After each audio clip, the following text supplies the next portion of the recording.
الف اللہ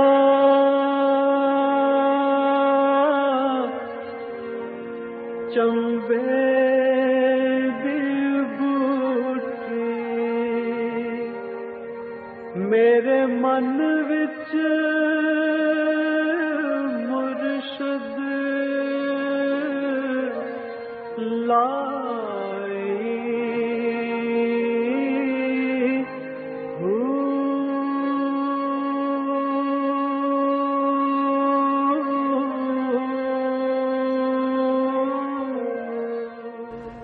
بسم اللہ الرحمن الرحیم۔ السلام علیکم۔ پروگرام المرشد اور میں ہوں منور عتیق۔ ناظرین محترم، میرے ساتھ موجود ہیں بہت ہی محترم جناب حضرت امیر محمد اکرم اعوان صاحب۔ آپ سلسلہ نقش بندیہ اویسیہ کے شیخ ہیں، مترجم قرآن ہیں، مفکر قرآن ہیں، شاعر ہیں، ادیب ہیں، بہت سارے حوالے ہیں آپ کے تعارف کے۔ حضرت جی بہت شکریہ، آپ نے وقت دیا۔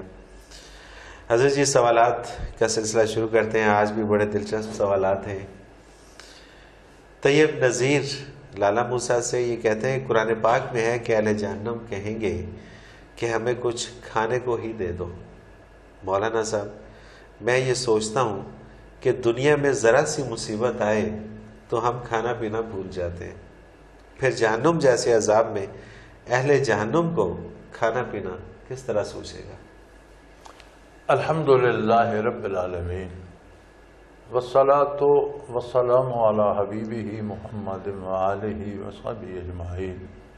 اعوذ باللہ من الشیطان الرجیم، بسم اللہ الرحمن الرحیم۔ آخرت کی زندگی کو دنیا پہ قیاس کرنا یہ مناسب نہیں ہے۔ صحیح۔ دنیا کی اپنی حیثیت ہے، یہاں کے دکھ سکھ اپنے ہیں۔ جہنم میں جن کو عذاب ہو رہا ہوگا، جہاں وہ جل رہے ہوں گے، جہاں مار پڑ رہی ہوگی، وہاں بھوک پیاس بھی ایک عذاب ہوگا کہ ساتھ وہ بھی ہو۔ صحیح، بالکل صحیح، یعنی کہ یہ بھی ایک سزا ہے۔ وہ بھی ایک سزا ہے۔ اور پھر مرنے کے بعد فَكَشَفْنَا عَنْكَ غِطَاءَكَ فَبَصَرُكَ الْيَوْمَ حَدِيدٌ، آج تمہاری آنکھیں کھول دی گئی ہیں اور تمہاری نگاہ فولادی کر دی گئی ہے۔ صحیح۔ تو اہل جنت میں سے جہنمیوں کو دیکھ رہے ہوں گے، بات کریں گے تو وہ ان کی بات سن سکیں گے، بات کر سکیں گے۔ جہنمی جنتیوں کو دیکھ رہے ہوں گے، ان سے بات کر سکیں گے، اتنی نگاہ مضبوط ہو جائے۔ سبحان اللہ۔ اب یہ بھی جنتیوں کے لیے شکر کا سبب بنے گا کہ ہم اس مصیبت سے بچ گئے۔ صحیح۔ جہنمیوں کے لیے یہ بھی حسرت کا سبب بنے گا کہ یہ شخص بھی میرا دوست تھا، پڑوسی تھا، یہ تو موج کر رہا ہے، میں کہاں مارا گیا۔ بالکل صحیح۔ یہ مختلف کیفیات ہیں اہل جنت کے لیے راحت کی اور اہل جہنم کے لیے عذاب کی۔ بالکل صحیح۔ تو یہ قرآن کریم میں آتا ہے، یہ وہاں ہوگا جب ایک جنتی اپنے پڑوسی کا پوچھے گا کہ یار وہ میرا ایک دوست پڑوسی جب افکار تھا، پتہ نہیں وہ کہاں گیا، تو اس سے پوچھا جائے تم دیکھنا چاہتے ہو، نیچے دیکھو وہ ہے، تو وہ اسے دیکھے گا، وہ جہنم میں عذاب بھگت رہا ہو، تو اسے بولا پکار کر کہے گا کہ شکر ہے اللہ نے مجھے بچا لیا، تمہاری باتیں مانتا تم تو مجھے بھی مروا دے۔ اللہ اکبر۔ تو وہ جواباً اس سے کہے گا یار اس بات کو چھوڑو، تمہارے پاس تو اللہ کی نعمتیں بے شمار ہیں، کھانا پینا، کچھ تو ہمیں بھی، صحیح، تھوڑا سا پانی، تھوڑا سا کھانا۔ تو وہ کہے گا حرمہما ان اللہ حرمہما علی الکافرین، اللہ نے اسے کافروں پر منع کر دیا، میں تمہیں نہیں۔ اللہ اکبر، اللہ اکبر۔ تو یہ بھی عذاب کی ایک قسم ہوگی کہ بھوک کا احساس بھی ستا رہا ہوگا، پیاس کا احساس بھی ستا رہا ہوگا، بدن جل بھی رہا ہوگا، بن بھی رہا ہوگا۔ سبحان اللہ۔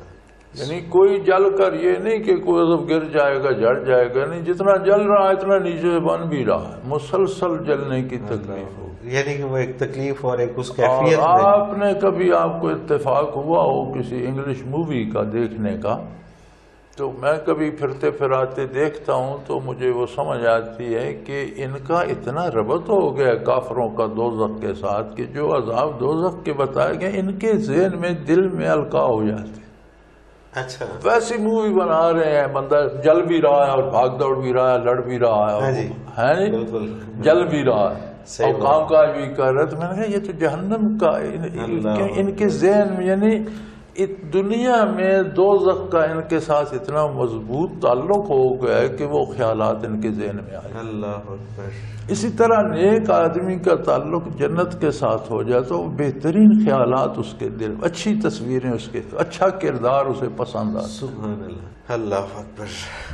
زبیر ارشد ہیں جی لاہور سے، یہ کہتے ہیں کہ منازل اولیاء سے کیا مراد ہے؟ گزارش یہ ہے کہ یہ اصطلاحات ہیں تصوف کی، اور یہ ان لوگوں کے لیے ہیں جنہیں منازل نصیب ہوتے ہیں. صحیح. اولیاء سے مراد ہے بہت بلند، بہت بلند. بلند. ٹھیک یہ اعلیٰ سے اولیاء ہے نا جی، ٹھیک ہے. یعنی بہت بلند. صحیح. تو یہ صوفیاء کی اصطلاحات ہیں، اور انہوں نے خاص کیفیات تک مختلف حدود مقرر کی ہیں، بنیادی منازل. اس کے ساتھ آگے ان سے اچھے، پھر اولیاء سے مراد یہ ہوتی ہے ایک خاص لمٹ کے بعد جو بہت بلند منازل ہو جاتے ہیں انہیں منازل. صحیح. تو یہ آخری حد ہے کیا؟ آخری حد ان میں نہیں ہے. نہیں ہے. صحیح. جتنا اللہ کسی کو نصیب کرے چلتا رہے، اس کے درجات بڑھتے ہی رہتے ہیں. سبحان اللہ. سب سے اعلیٰ مقام نبوت ہے. نبی کے درجات کی کوئی انتہا نہیں، حتیٰ کہ نبی ساری زندگی ترقی کرتا ہے، برزخ میں ترقی کرتا ہے، میدان حشر میں نبی کو ترقی ہوگی، جنت میں نبی ترقی کرتا رہے گا. کوئی ایسی جگہ نہیں آتی کہ آپ یہاں پہنچ گئے جی اللہ کریم بیٹھے. اللہ اکبر. ایسا نہیں ہوتا. اسی طرح نبی کے جو متبعین ہیں، صحابہ کو، تابعین تبع تابعین کو، اولیاء اللہ کو، یہ منازل چلتے رہتے ہیں، زندگی میں بھی، بعد الموت بھی، اور جنت میں بھی. درجات ہر جنتی کو دوسرے دن اس سے اعلیٰ مقام، اعلیٰ نعمتیں، اعلیٰ لباس، اعلیٰ کھانے ہو. اچھا. ترقی ہوتی ہے. سبحان اللہ. یعنی کہ قیامت کے بعد بھی یہ سلسلہ ترقی چلتی رہتی چلتا ہے. رہے گا.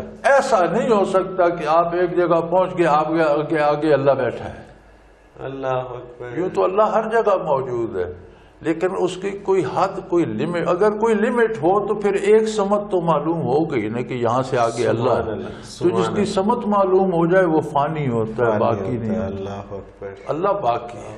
تو اس لیے منازل کی انتہا نہیں ہے. بعض بزرگوں نے لکھا ہے فلاں نے سلوک کی تکمیل کر لی، لیکن انہیں دھوکہ لگا ہے، اللہ غلطی لگی. انہوں نے سمجھا آگے کوئی بتانے والا نہیں ملا، انہوں نے سمجھا اس سے آگے ہے ہی کچھ نہیں. اور یہاں پر یہ زندگی کیا، یہ برزخ میں موت کے بعد بھی ختم نہیں ہو. برزخ میں آپ کے درجات نہیں بڑھتے، یعنی زندگی میں جو منازل آپ نے حاصل کیے وہ بڑھتے ہیں. صحیح. زندگی میں جتنی عبادت کی، جتنی توجہ ملی، جتنی اللہ نے عطا کیا، منازل جب موت آتی ہے تو عمل منقطع ہو جاتا ہے، ترقی درجات. لیکن جو درجات آپ کے ہیں ان کی کیفیات میں ترقی ہوتی رہتی ہے. اچھا. صحیح. اور جنت میں یہ ہوگا کہ آپ ایک پھل کھا، ایک آم آپ نے توڑا، اس میں سے ایک لقمہ لیا، اس کی لذت جو ہے جب دوسرا لقمہ لیں گے تو اس سے کئی گنا زیادہ ہوگا. اسی پھل سے اگر آپ دوسرا لقمہ لیں گے تو اس کی لذت کئی گنا زیادہ. تو وہ جو، یعنی اب آم تو آم ہی رہا، اس کی جو کیفیات تھی لذت کی ان میں ترقی ہو.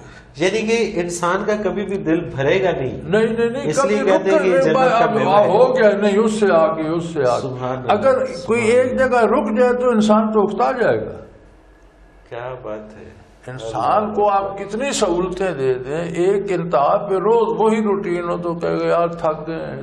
اور جہاں پہ اربوں خربوں سال اور وہ ایک لامحدود زندگی ہے، تو وہ ایک جگہ رک جائے تو انسانی مزاج تو کہے گا یا اللہ یہی جنت تھی، دیکھ لیا. کیا بات ہے کہ وہاں پہ ہر روز ہر لمحے. سبحان اللہ. سبحان اللہ. جنت میں یہ ہوگا، آپ نے دیکھا وہ شخص جب بھائی بڑا خوبصورت لباس ہے اس کا آپ کے دل میں آیا، آپ دیکھیں گے تو آپ کا لباس ویسا ہی ہوگا. سبحان اللہ. سبحان اللہ.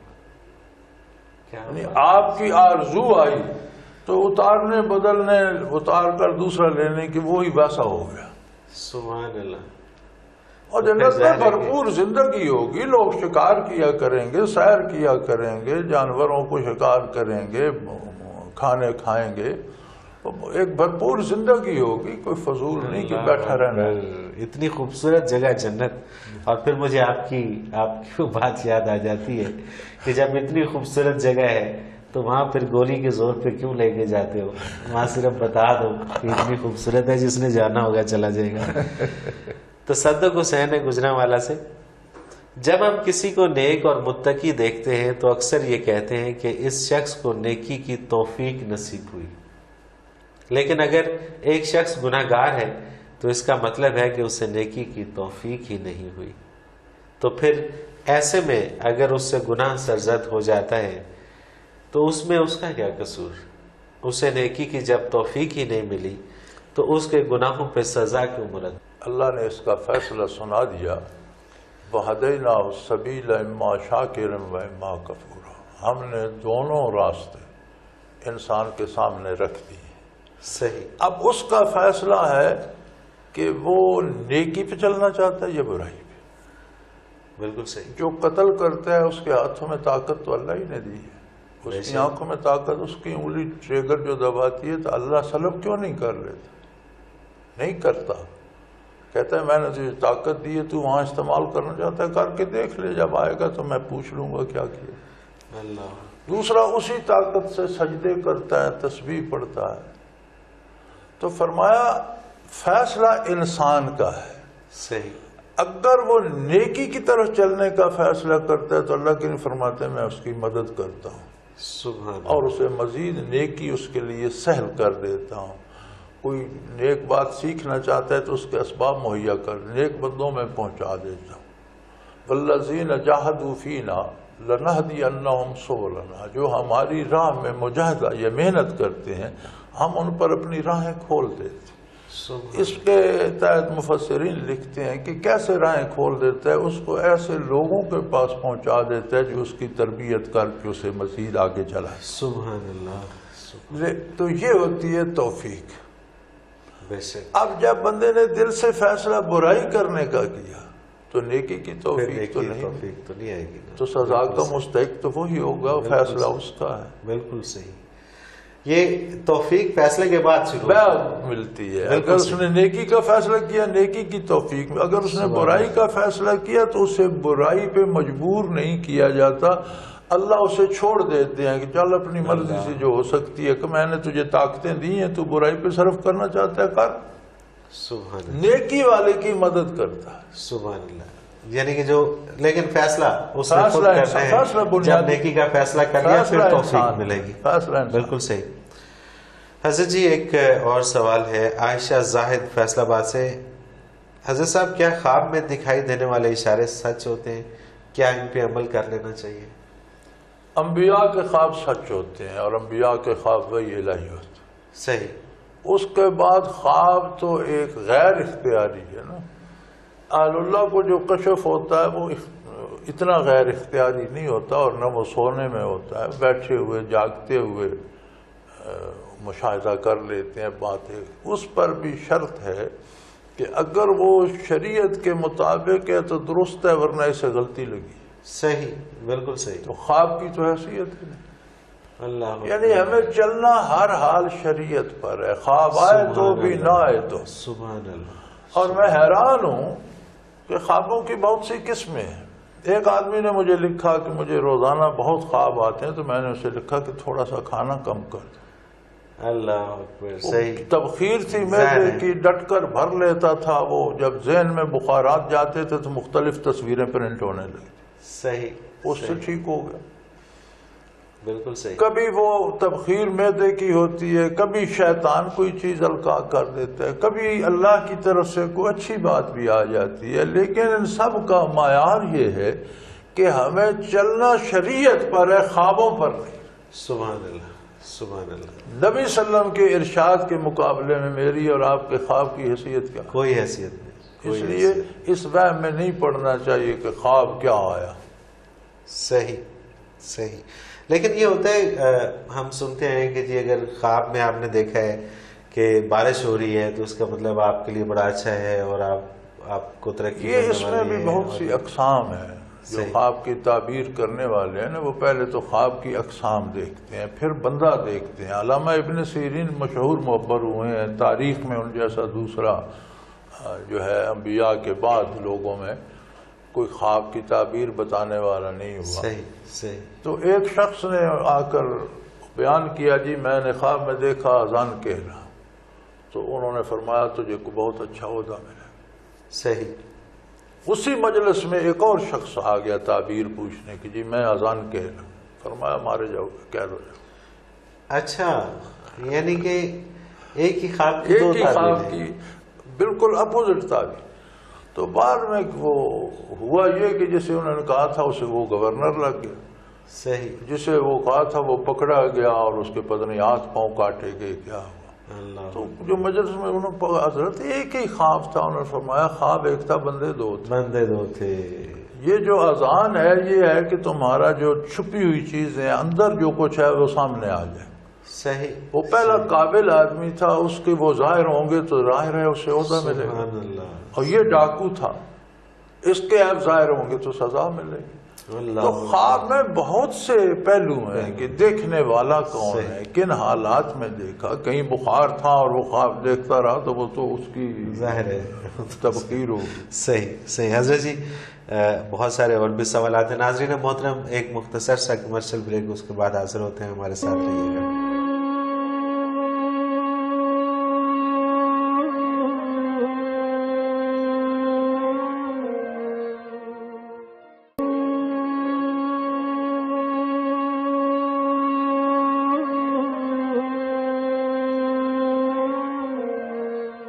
پروگرام میں ایک بار پھر خوش آمدید ناظرین، آپ کے سوالات ہیں اور ہمارے ساتھ رہنمائی کے لیے موجود ہیں ہمارے بہت ہی محترم جناب حضرت امیر محمد اکرم ابان صاحب۔ حضرت جی، ختیجۃ الکبریٰ ٹیکسلا سے یہ کہتی ہے کہ کیا ذکر الہی کا ثواب نماز، روزہ اور دوسری عبادات سے زیادہ ہے؟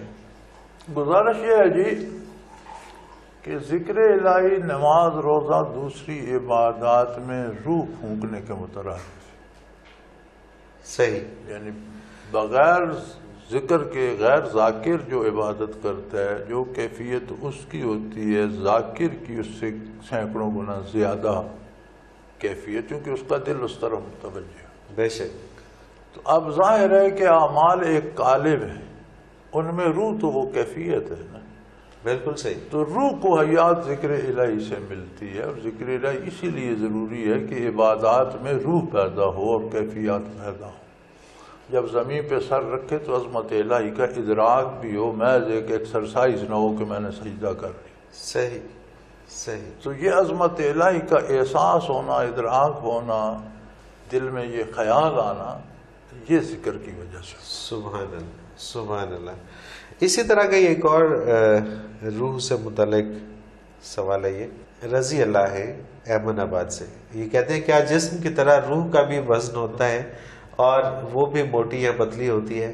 میرا دوسرا سوال یہ ہے کہ کیا بدن کی صحت کا روح پہ اور کیا روح کی صحت کا بدن کی صحت پہ اثر پڑتا ہے؟ روح جسم لطیف ہے، صحیح، ایک نورانی حالہ ہے، ہر انسان کی روح اس کی شکل میں نظر آتی ہے۔ اب جو چیز جس میں لطیف ہے اس کے وزن کیا ہوگا، وہ تو اس کو وزن والی تو کوئی بات نہیں بنتی ہے۔ تو روح کی شکل ویسی نظر آتی ہے جیسی ہر بندے کی شکل ہے، اس کی روح کی شکل، لباس وہ ویسی نظر آتی ہے۔ صحیح۔ دوسری بات بڑی عجیب ہے، جسمانی صحت اگر مومن کی خراب ہو، ایمان اس کا درست ہو، تو روح کی صحت بڑھتی ہے۔ صحیح، کیونکہ بہت سے گناہوں سے رک جاتا ہے بیماری کی وجہ سے، ٹھیک، اور کچھ اللہ کی یاد بھی آ جاتی ہے، کسی اللہ وقت اللہ بھی کر لیتا ہے، تو وہ خرابی جو جسمانی صحت کی ہے روح کی صحت کو تو بڑھاتی ہے۔ سبحان اللہ۔ لیکن جب روح بیمار ہوتی ہے تو جسم جتنا بھی صحت مند ہو تباہ ہو جاتا ہے، برائی میں دھس جاتا ہے، گناہ کی طرف چلا جاتا ہے۔ بالکل صحیح، تو یہ الٹا اثر بالکل صحیح ہوتا ہے۔ منیر احمد ہے منڈی بہاؤدین سے، یہ کہتے ہیں کہ اہل اللہ کو صاحب حال کہا جاتا ہے، لفظ صاحب حال سے کیا مراد ہے؟ یہ دو لفظ ہیں، اہل کال اور اہل حال۔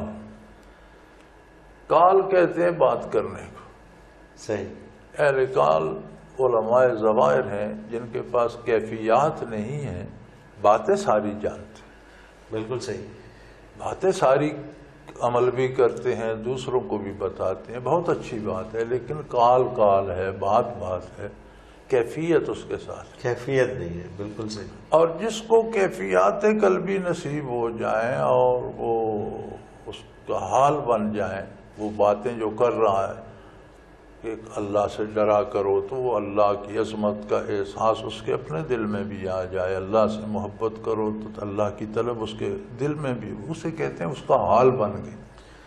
صحیح.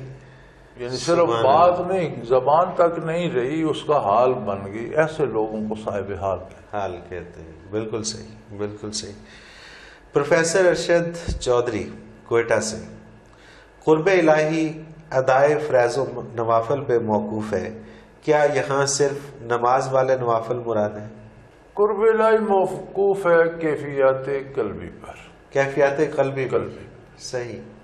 اگر کسی کے دل میں طلب الہی کی ایک کیفیت یا وہ نور ہے، یا جو نور نبی کریم صلی اللہ علیہ وسلم سے وراثت صحابہ تابعین تبع تابعین اہل اللہ کی وراثت میں آتا اور تقسیم ہوتا جا رہا ہے، اگر یہ کیفیات قلب میں ہے تو شاید آپ کا دیکھنا بھی نوافل سے زیادہ عبادت ہو. اللہ اکبر.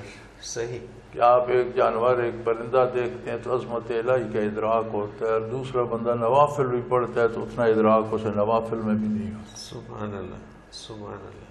تو یہ چیز مدار ہے اس کا قلب پر، کہ قلب میں اگر وہ کیفیات ہیں تو پھر یہ عبادات بھی نوافل بن جاتی ہیں، اور زندگی کا ہر کام نفل عبادت بن جاتا ہے. سبحان اللہ. ہر کام میں آپ کو عظمت الہی نظر آتی ہے. آپ کھانا کھاتے ہیں تو ہر لقمے میں ادراک ہوتا ہے کہ دینے والے کی کتنی نعمتیں ہیں، کتنے احسانات. پھر وہ جس طرف دیکھتا ہے اسی کے جلوے اسے عظمت ہے، اس کے نوافل ہی بنتے ہیں. سبحان اللہ. نبیل شہزاد ہیں جی پتوگی سے، یہ کہتے ہیں کہ دل کے ٹیڑھا پن سے کیا مراد ہے، اور یہ بھی کہ ہمیں کیوں کر سمجھ آئے کہ ہمارے دل میں ٹیڑھ ہے یا نہیں. دل کا سیدھا پن یہ ہے کہ وہ اطاعت الہی کی طرف رغبت کرے. صحیح. اگر اطاعت چھوڑ کر گناہ کی طرف لپکتا ہے تو یہ اس کا ٹیڑھا پن ہے. صحیح. یعنی وہ ٹیڑھا ہو گیا، سیدھے راستے پہ نہیں جا رہا. تو یہ تو ہر بندہ اپنا اندازہ لگا سکتا ہے کہ اس کا دل سیدھا ہے، کتنی طلب نیکی کی ہے اس میں اور کتنی طلب برائی کی ہے. صحیح. یہ تو ہر ایک کا اپنا ہے. آپ میرا نہیں اندازہ لگا سکتے، میں آپ کا نہیں لگا سکتا. ہر ایک کا اپنا معاملہ اللہ کے ساتھ ہے، ہر ایک خود جج ہے. سبحان اللہ. لیکن قیامت کو اللہ کریم فرماتا ہے کہ ہر ایک کو ہم اس کی کتاب پکڑا دیں گے اور کہیں گے کفا بنفسک الیوم علیک حسیبا، تم خود بہترین جج ہو، اپنا فیصلہ کر لو. کتنی سزا تمہیں ہونی چاہیے، یہ تمہیں بری ہونا چاہیے. تو ہر آدمی ہر وقت ایک جج ہے. یعنی میں آپ سے بات کر رہا ہوں تو میں ایک جج ہوں، میں نے فیصلہ خود کیا ہے کہ میں آپ سے بات کروں. بالکل صحیح، بالکل صحیح. اب میں آپ سے اچھی بات کر رہا ہوں تو آیا میں جج. کسی کو گالی دیتا ہوں تو یہ میری ججمنٹ ہے، میں نے طے کیا کہ میں اسے گالی. اللہ اکبر. تو آیا میں جج فار مائی سیلف. قیامت کو یہی ہوگا کہ یہ تمہارا کردار ہے اور آپ جج ہو. طے کرو تم کو کیا سزا ملنی چاہیے یا تمہیں بری ہونا چاہیے. اللہ اکبر. تو اگر آپ اپنی یہ حیثیت دنیا میں سمجھ لیں کہ آئی ایم اے جج، یہ میری ججمنٹ ہے کہ یہاں جھوٹ بولو، یہ میری ججمنٹ ہے کہ یہاں سچ کہو، یہ میری ججمنٹ ہے کہ اس کا مال چھین لو، یہ میری ججمنٹ ہے کہ نہیں حلال کھاؤ حرام نہ کھاؤ. تو ہم یہ مختلف ججمنٹس دے رہے ہیں. اگر برائی کی طرف زیادہ جا رہی ہیں تو دل ٹیڑھا ہے، اچھائی کی طرف جا رہی ہیں تو دل سیدھا ہے. بالکل صحیح. اور یہ انسان کو خود پتہ چل جاتا ہے، وہ پرواہ نہ کرے یہ الگ بات ہے، غفلت کرے الگ بات. بالکل جان سکتا ہے ہر بندہ، جان سکتا ہے. مسز اکبر ہیں لاڑکانہ سے، یہ کہتی ہے کہ لوگ کہتے ہیں کہ قلبی ذکر بہت بھاری ہوتا ہے، اس کے کرنے سے بہت سی آزمائشیں آ جاتی ہیں. حضرت صاحب ان باتوں میں کس حد تک صداقت ہے؟ پہلی بات تو یہ غلط ہے کہ لوگ کہتے ہیں. اچھا.